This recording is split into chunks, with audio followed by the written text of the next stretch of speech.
기도하겠습니다. 하나님 아버지, 새해가 밝았습니다. 새해를 시작하면서 저희가 로마서에 있는 말씀을 통해서 저희의 삶을 돌아보며 하나님의 계획과 뜻에 대해서 돌아보기를 원합니다. 저희를 도와주시고 인도하셔서 이 시간이 복된 시간이 되게 하시고 또 저희의 몸과 마음과 저희의 영혼이 풍성하게 먹임을 받는 그런 시간이 되도록 도와주시기를 간절히 기도합니다. 예수 그리스도의 이름으로 기도했습니다. 한 주 전에 재미있는 사건이 신문에 보도가 되었습니다. 김문수 경기도 지사님께서 소방서 119 상황실에 근무하고 있는 두 직원에게 전화를 하셔서 벌어졌던 그 총극인데요. 지사님께서는 그 암 환자 이송 체계를 문의하시려고 전화를 했답니다. 전화를 하셔서 나는 김문수 경기도 지사인데 이렇게 말을 시작을 하셨고, 전화를 받은 근무자는 이분이 진짜 지사님이신 것을 모르고 장난 전화인 줄 아는 데서부터 짐작해서 일이 전개가 되는 것입니다. 지사님은 지사님 나름대로 나는 김문수 지사라는 말만 계속해서 반복을 하시고, 전화를 받은 근무자는 용건이 무엇이냐는 질문만 계속 반복을 하다가 이 코미디가 몇 분간 진행되다가 공무원의 불순한 태도에 매우 못마땅하신 지사님께서 전화를 확 끊어버리는 그런 그 상황실 전화 녹음실에 다 녹음이 되어 있다가 대중들 앞에 공개가 되었습니다.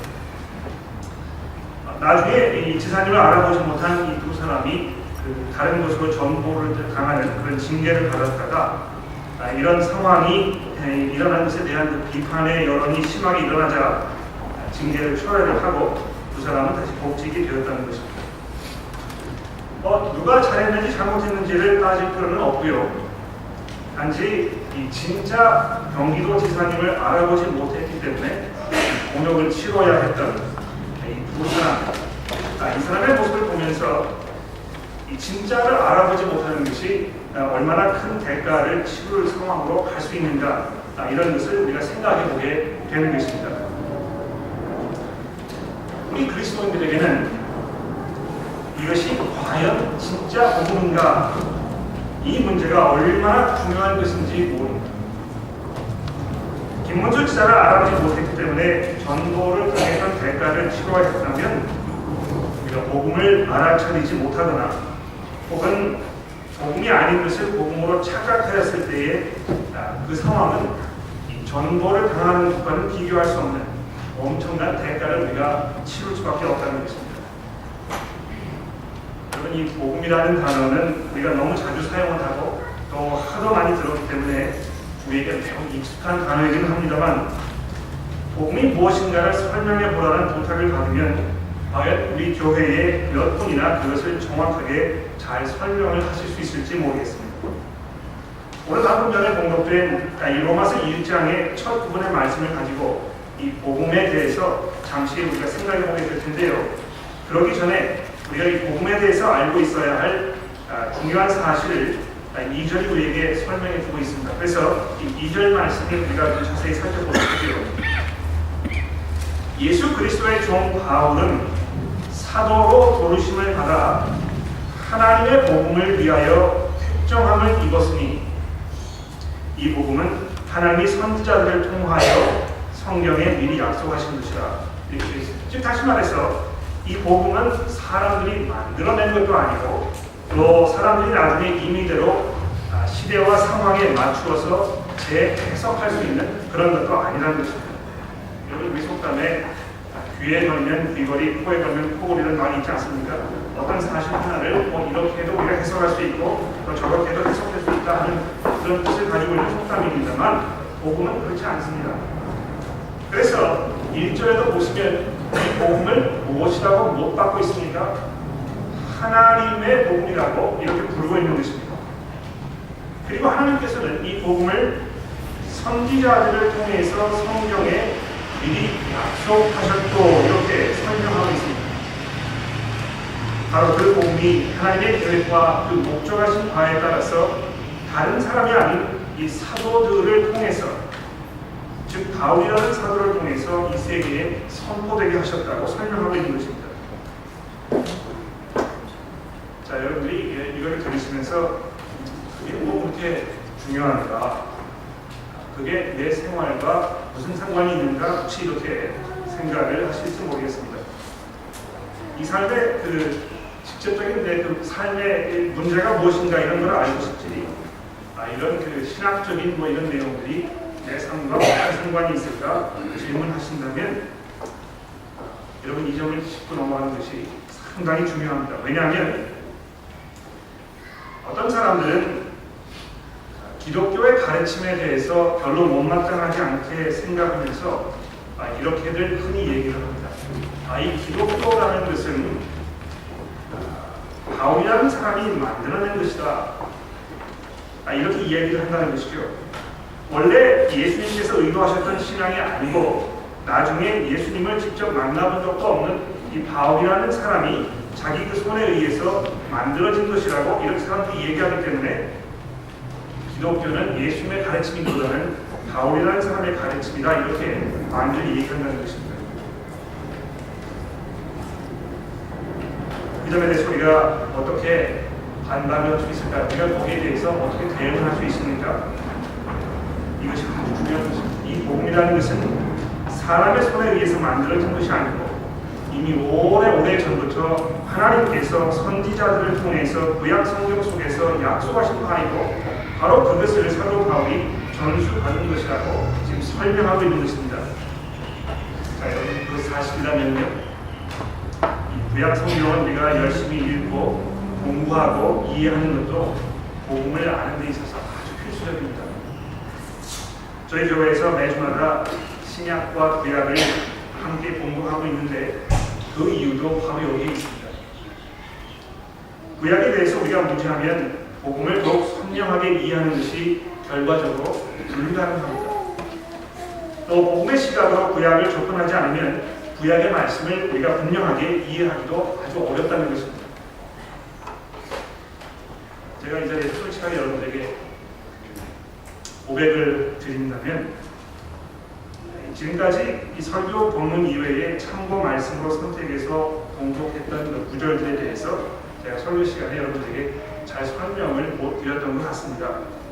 그래서 본문을 이제 정해놓고 참고 성경 구절을 우리가 읽은 후에 그냥 넘어가기만 했지 그것에 대해서 왜 우리가 이렇게 읽고 있는지에 대해서 제가 설명을 잘 못 드린 것 같은데 그 부분에 대해서 올해부터 조금 더 잘 해보려고 제가 생각하고 있습니다. 기대해 주시고 여러분들이 제가 이렇게 약속드렸다는 것을 기억하셨다가 제가 그걸 잘 못하면 저를 찾아오셔서 따지기도 하시고 그렇게 하기로 하지 않았느냐 이렇게 물어보셔도 아주 좋을 것이라고 생각을 합니다. 자, 여기까지는 이 복음이 무엇인가라는 문제를 다루기 이전에 필요한 서론이었고 이제 본격적으로 이 복음 그 자체에 대해서 우리가 잠시 한번 생각해 보도록 하겠습니다. 다시 이쪽으로 돌아가 볼까요? 이 복음은 하나님의 선지자들을 통하여 그 아들에 관하여 이렇게 되어 있습니다.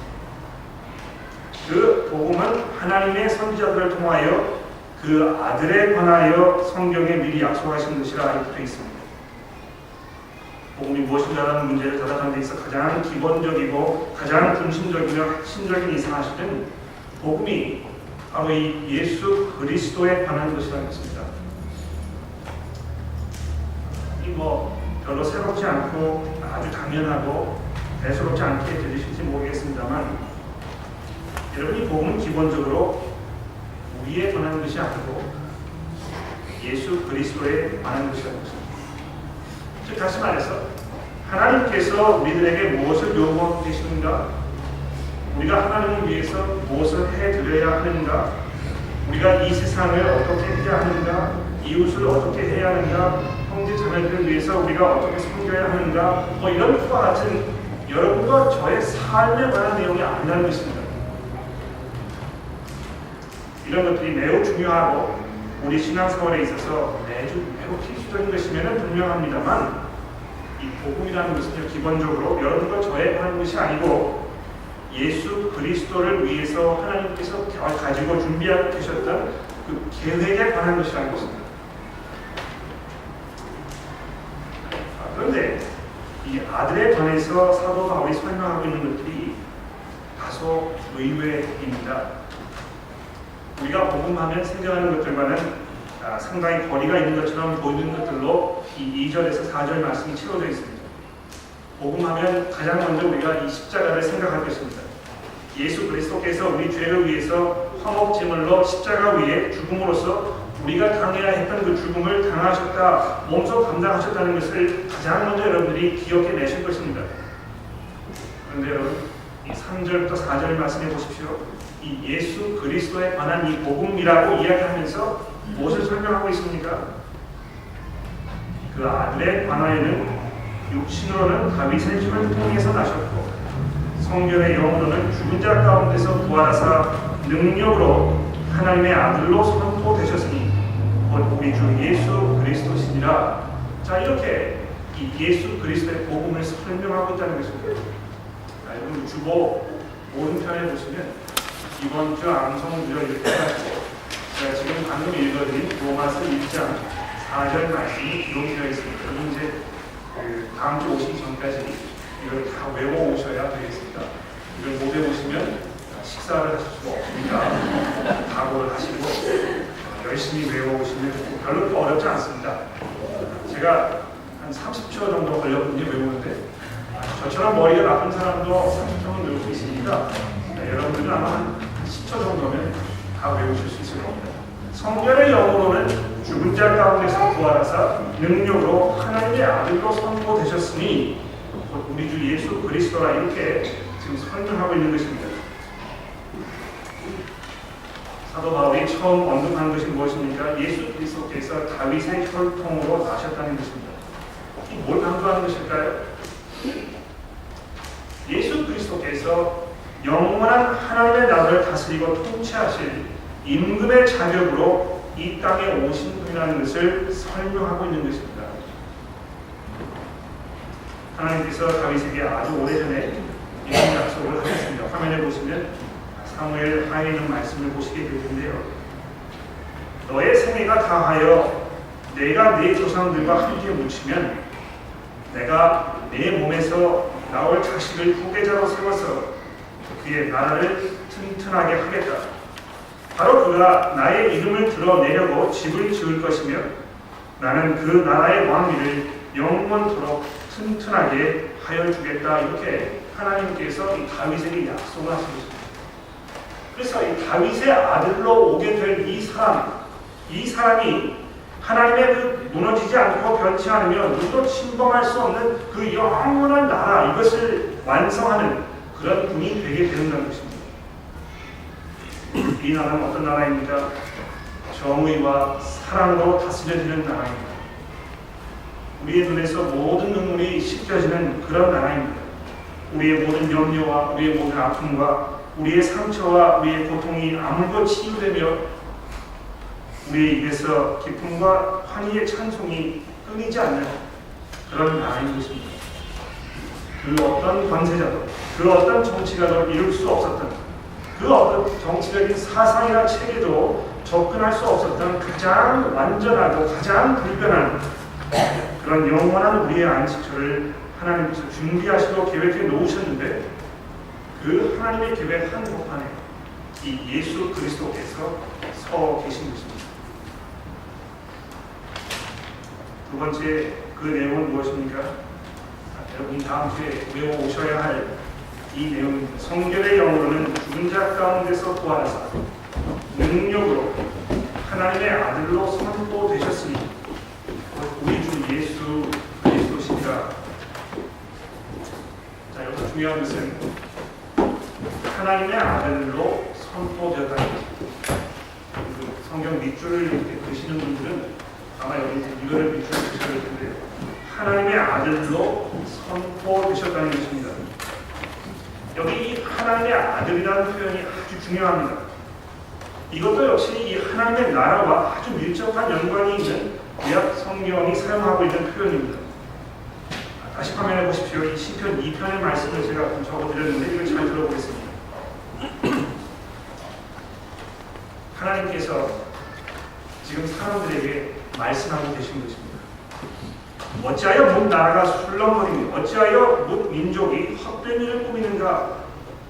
어찌하여 세상의 임금들이 전차를 펼치고 통치자들이 음모를 함께 꾸며 주님을 거역하고 주님과 그의 기름 부음 받은 자의 일을 거역하면서 이르기를 이 족쇄를 던져버리자, 이 사슬을 끊어버리자 하는가. 하늘 보좌에 앉으신 이가 웃으신다. 주님께서 그들을 비웃으신다. 마침내 주께서 분을 내시고 진노하셔서 그들에게 호령하시며 이르시기를 내가 나의 거룩한 산 시온에 나의 왕을 세웠다 하신다. 나 이제 주께서 내리신 칙령을 선포한다. 주님께서 나에게 이르시기를 너는 내 아들, 내가 오늘 너를 낳았다. 내게 청하여라. 곧 나라를 유산으로 주겠다. 땅 이 끝에서 저 끝까지 너의 소유가 되게 하겠다. 내가 그들을 철퇴로 부수며 질그릇 부수듯이 부술 것이다 하셨다. 이렇게 말씀하셨다는 것입니다. 잘 보시면 너는 내 아들이라 이렇게 불림을 받는 이 사람이 누구입니까?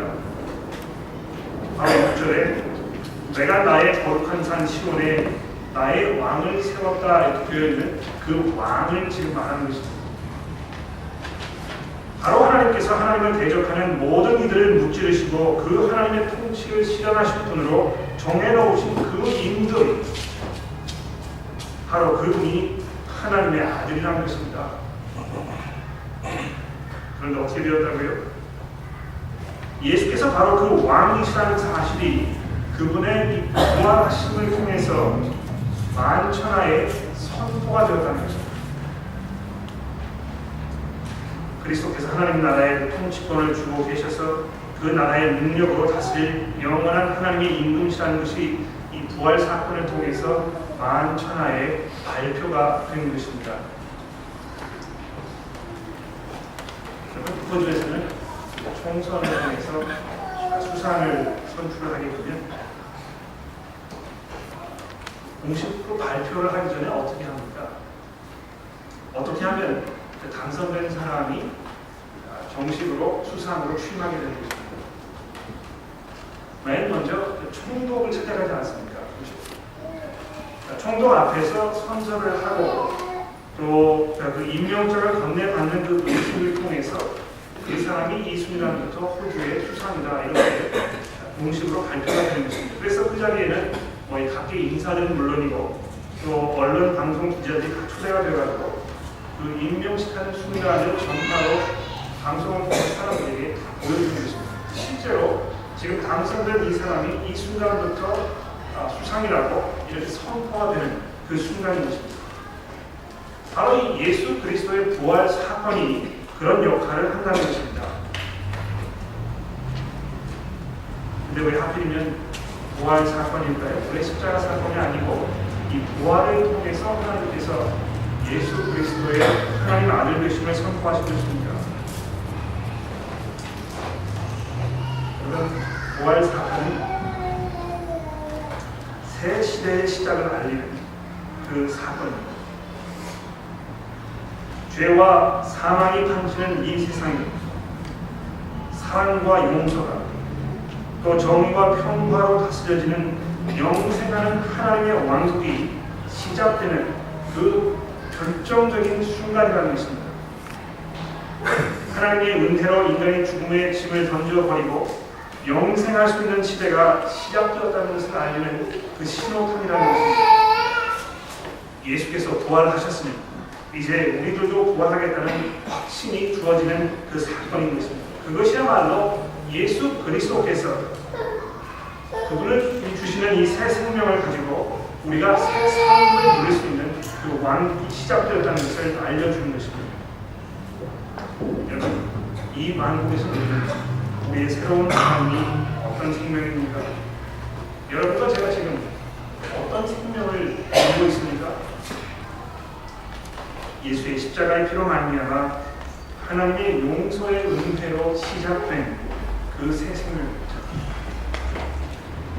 죄와 죽음으로 인해서 만신창이가 되어버리고 깨어지고 망가지고 산산조각이 나와버린 그 관계 속에서 허덕이고 있는 여러분과 저들이었지만 예수 그리스도의 보혈로 우리가 깨끗하게 씻김을 받아서 정결하게 거듭난 그 생명인 것입니다. 여러분, 이 생명은요, 이 땅의 모든 인류가 너무나 무거운 짐으로 짊어지고 살고 있는 이 육체적인 그런 그 생명, 이걸 말하는 것이 아니고 부활해서 영원한 하나님께서 아들이 통치하실 그 왕국에서 우리가 누리는 새로운 생명이라는 것입니다. 새로운 세계에서의 삶이라는 것입니다. 그러므로 여러분, 육신으로 이 땅에 다윗의 혈통으로 태어나신 그리스도께서는 지금 현세뿐만이 아니고요, 하나님의 나라에서도 주인이 되심을 사도 바울이 우리에게 선포하고 있는 것입니다. 여러분, 태평양 한가운데 위치한 사모아라는 그 섬국가를 아시죠? 인구가 한 채 20만 정도가 안 되는 아주 작은 나라랍니다. 근데 이 나라가요, 한국처럼 그 자동차들 주행차로를 건국부터 우측으로 이렇게 쭉 사용해 오고 있었는데 2009년 9월달을 기점으로 해서 갑자기 왼쪽으로 바꾸는 그런 변화를 가져왔다는 것입니다. 놀라운 것은요, 단 한 건의 이 교통사고도 없이 이게 아주 이렇게 잘 변화가 일어났다고 아주 자랑스럽게 얘기하는데, 그 나라의 차들이 한 3, 4만밖에 안 된답니다. 사고 날 일이 별로 없다고 얘기하거든요. 자, 그런데 지난 금요일 뉴스에 보니까 이 사모아가 또 한 가지 뉴스거리를 제공했습니다. 뭔지 아십니까? 여러분도 뉴스를 들으신 분들이 계실지 모르겠는데요, 이 화면에 보시면은 지금 그어져 있는 그 선이 날짜 분류의 선입니다. 그래서 그 화면 오른편에 있는 날짜는 그 왼편에 있는 날짜보다 하루가 늦은 것이죠. 그래서 이 호주라는, 뉴질랜드와 호주가 사실 이 세상에서 가장 먼저 새해를 맞는 국가 중에 하나입니다. 그런데 보시면 아시겠지만 그 사모아는 바로 밖에 있거든요. 그래서 이 뉴질랜드, 호주 이렇게 쭉 해가지고 새 날이 시작이 돼서 지구를 한 바퀴 삥 돌아가지고 사모아에 와야 비로소 새 날이 이제 끝나는 게 되는 것입니다. 그런데 이 하루라는 날짜의 차이가 나는 것이 호주와 교역하는 데 있어서 국가적인 손실이 이만저만이 아니라고 판단했기 때문에 사모아의 국회가 바로 어제를 기점으로 해서 이 세상에서 가장 늦게 새해를 맞는 나라에서 호주와 같은 시간대에 새해를 맞는 나라로 바꾸었다는 것이죠. 그렇다는 것은 어떻게 아십니까? 2011년 12월 31일을 지워버린 것입니다. 30일에서 건너뛰어가지고 2월 1일이 된 것입니다. 그래서 이 사모아라는 국가가 이 세상에서 그 누구도 2011년 12월 31일을 생일이라고 할 수 있는, 그런 주장을 할 수 있는 사람이 한 명도 없는 나라가 된 것입니다. 사모아에서 왔다고 하면서 생일이 12월 31일이라고 하면 아주 문제가 있는 그런 사람이라는 것입니다. 주행 차선을 우측에서 좌측으로 바꾼 것보다 훨씬 더 파격적입니다. 얼마나 대단합니까? 이 정도 변화라면 정말 획기적이고 아주 근본적인 그런 변화라고 얘기할 만할 것입니다. 여러분, 이 예수 그리스도의 복음이 이것보다 더 놀라운 변화를 지금 우리에게 말씀해 주고 있습니다. 하나님께서 이 세상에 하나님의 나라를 임하게 하셨고 그 나라를 통치하는 통치권을 예수 그리스도께 넘겨주셨다는 것입니다. 우리의 옛사람은 그분과 함께 십자가에서 죽은 것이고 부활하신 그분께서 우리에게 이제 하나님 나라의 새 생명을 허락하고 계신 것입니다. 그래서 이 복음은 하나님의 나라와 그 나라의 주인이신 예수 그리스도에 관한 하나님의 기쁜 소식인 것입니다. 여러분, 이 마가복음에 있는 말씀을 보십시오. 마가가 예수 그리스도의 공생의 사건을 기록하면서 어떻게 설명하고 있습니까? 요한이 잡힌 후에 예수께서 갈릴리에 오셔서 하나님의 복음을 전파하여 이르시되, 보십시오. 하나님의 복음을 전파하여 이르시되 어떻게 됐다고요? 내가 찾고 하나님의 나라가 가까워 왔으니 회개하고 복음을 믿어라 이렇게 예수님께서 선포하셨다는 것입니다. 2012년도는 공교롭게도 한국에서 국회의원과 대통령을 한꺼번에 선출하는 그런 해라고 하는군요. 국회의원을 선출하는 총선은 4월 11일이고 대통령을 선출하는 그 대선은 12월 19일인데요. 그것뿐만이 아니고 미국에서도 역시 대통령 선거를 올해 11월 6일을 하게 되어 있답니다. 민주주의에서 보다 나은 국가를 건설하기 위해서 더 좋은 삶을 살기 원하는 모든 국민들의 그 영혼이 표출되는 그 창구가 선거일 아닙니까? 한국에서 또 미국에서 누가 이 차기 대권을 주게 될 것인가에 정말 모든 사람들의 이 관심과 염려가 집약이 되고 있습니다. 그런데 제가 한 가지 장담할까요? 누가 대통령이 될 거라고 말씀드리지 않고 제가 한 가지 보장할 수 있는 건 무엇인지 아십니까? 누가 대통령이 되어도 그게 그거라는 것입니다. 제 개인적인 생각으로는요, 대통령이나 수상의 임무는 어떻게 더 좋은 사회를 만드는 변화와 번영을 가져올 것인가의 문제가 아니고 얼마만큼 데미지를 줄 것인가, 얼마만큼 사회가 안고 있는 모든 문제들이 더 악화되지 않도록 할 것인가, 거기에 있다는 것입니다. 이건 아주 비관적이고 대통령 선거에 나가시는 분들이 들으시면 좀 불편하실지 모르지만 인간의 능력이 한계에 있다는 것입니다. 우리가 아무리 능력 있는 사람을 선출을 하고 아무리 월등한 사람을 뽑아 놓아도 인간이 가지고 있는 이 사회의 근본적인 문제, 이것을 해결할 수 없다는 것입니다. 오바마 대통령이 아니고 오바마 대통령의 할아버지께서 나오셔도 문제는 매 한 가지일 것입니다. 그래서 여러분, 우리 그리스도인들은 정치인들에게, 사상가들에게 세상을 변혁시키는 기대를 걸지 않습니다. 우리 그리스도인들이 어떤 특정한 정당을 지지하지 않는 이유도 거기에 있는 것입니다. 이 변화라는 것은 오직 그리스도의 복음으로 완성되는 일, 하나님의 나라가 임할 때 일어나는 것이기 때문에 그렇습니다. 자, 그럼 이제 결론을 내려보죠. 이 예수 그리스도에 관한 복음이 우리에게 무엇을 요구하고 있습니까? 우선 먼저는 이 복음이 사도 바울의 삶을 어떻게 바꾸어 놓았는지 먼저 살펴보아야 할 것입니다.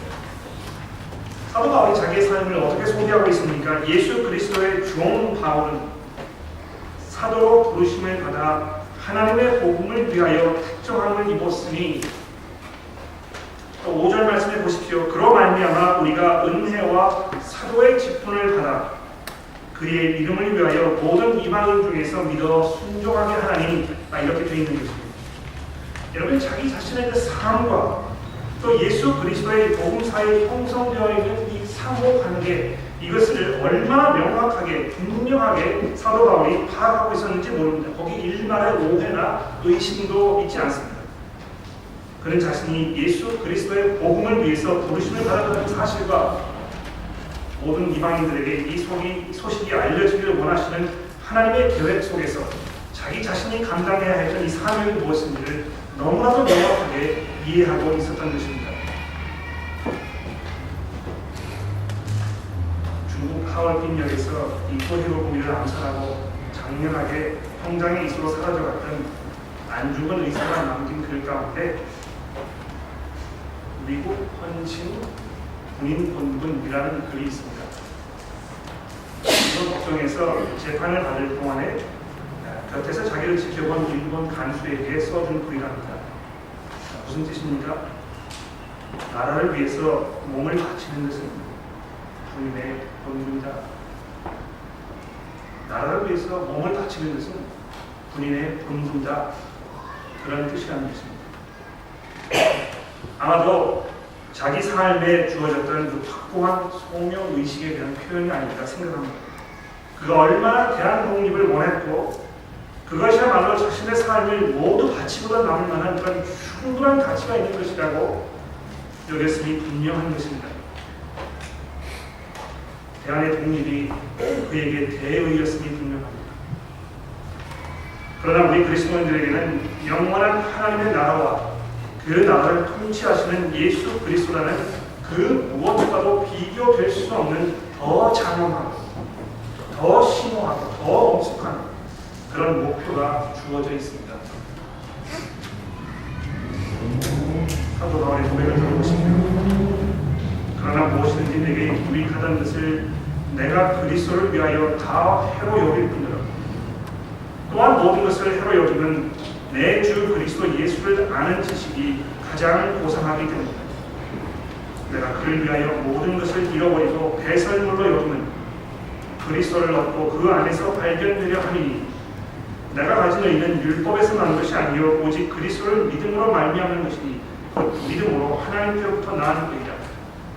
내가 그리스도와 그의 부활의 권능과 그 고난의 참담을 알고자 하여 그의 죽으심을 본받아 어떻게 해서든지 죽은 자 가운데서 부활에 이르려 하노니 이미 내가 얻었다 함도 아니요 온전히 이루었다 함도 아니라 오직 내가 그리스도 예수께 잡힌 바 된 그것을 잡으러 달려가노라. 올 한 해 동안 저희가 지금까지 늘 그래왔던 것처럼 우리가 이 복음을 위해서 살아야 하겠습니다. 예수께서 바로 내 삶의 주인이시고 온 세상의 주인이시라는 그 사실을 위해서 우리가 살아야 하겠다는 말입니다. 이것이 무엇을 말하는 것인지 구체적으로 몇 가지만 말씀드리고 정리하도록 하죠. 첫째로, 예수 그리스도의 은혜와 그분의 능력 아래 내가 안전하게 서 있다는 것을 늘 기억하는 것입니다.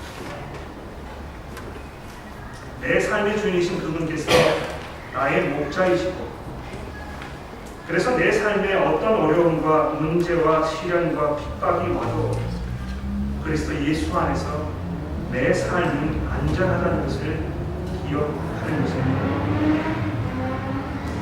하나님 나라의 그 흘러 넘치는 복스러움이 이미 내 삶을 채우고 흘러 넘치고 있다는 것을 잊지 않는 것입니다. 둘째로, 끊임없이 나의 고집과 나의 자존심과 나 스스로에 대한 주인의식을 내려놓고 그것을 훈련하는 것을 쉬지 않고 하는 것입니다.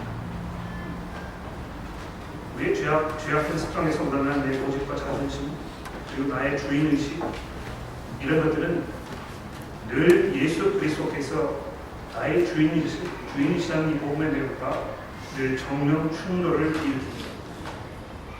그러므로 그리스도의 말씀으로 내 사고방식과 세상의 모든 것들을 다시 바라볼 수 있게 되기 위해서 우리가 기도하고 훈련해야 할 것입니다. 세 번째로, 라이프 스타일에 보다 파격적인 변화가 올 한 해 일어나야 하겠습니다.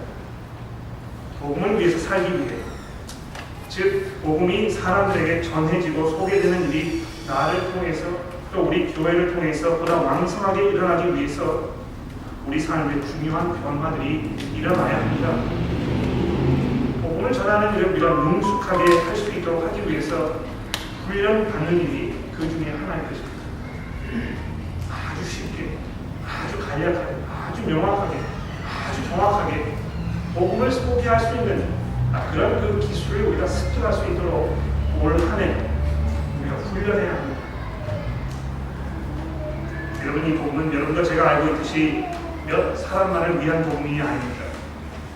오늘 본문이 말씀하고 있는 것처럼 예수 그리스도께서는 온 세상의 주인이시라는 것이죠. 그리고 그 복음을 통해서 하나님께서 이 복된 소식을 온 세상에 공표하고 계신 것입니다. 오늘 아침에 공독된 이 에스겔서의 그 말씀을 다시 기억해 보십시오. 내가 너희들을 여러 나라 가운데 인도하여 내 여러 민족 가운데서 모아 데리고 고국 땅에 들어가서 맑은 물로 너희들을 뿌려서 너희로 정결하게 하되 모든 더러운 것에서 또 모든 우상 숭배에서 너희를 정결하게 할 것이라고 하나님께서 아주 오래전에 약속하셨다는 것입니다.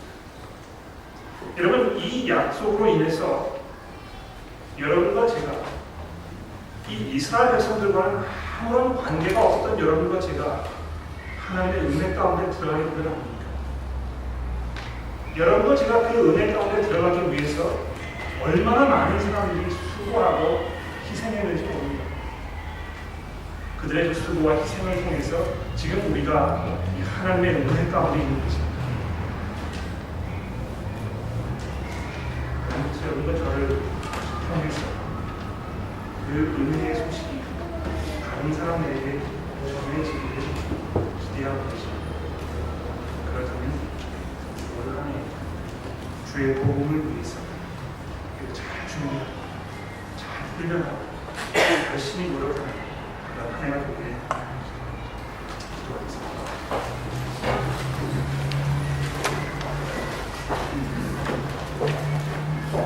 하나님 아버지, 우리의 주님이신 예수 그리스도께서 그냥 우리들의 주가 되지 아니하시고 사는 자와 죽은 자의 주인이 되셔서 이 온 세상을 통치하시는 하나님의 영원하신 왕이심을 이 시간 저희가 기억합니다. 그분의 그 능력과 그분의 그 영광과 그분의 위엄을 우리가 잘 기억하며 저희가 그분 편에 서 있음을 감사하고 또 그분을 위해서 수고할 수 있도록 불러주신 하나님의 그 은혜 가운데서 저희가 저의 삶을 재조명할 수 있도록 도와주시기를 간절히 기도합니다. 예수 그리스도의 이름으로 기도합니다.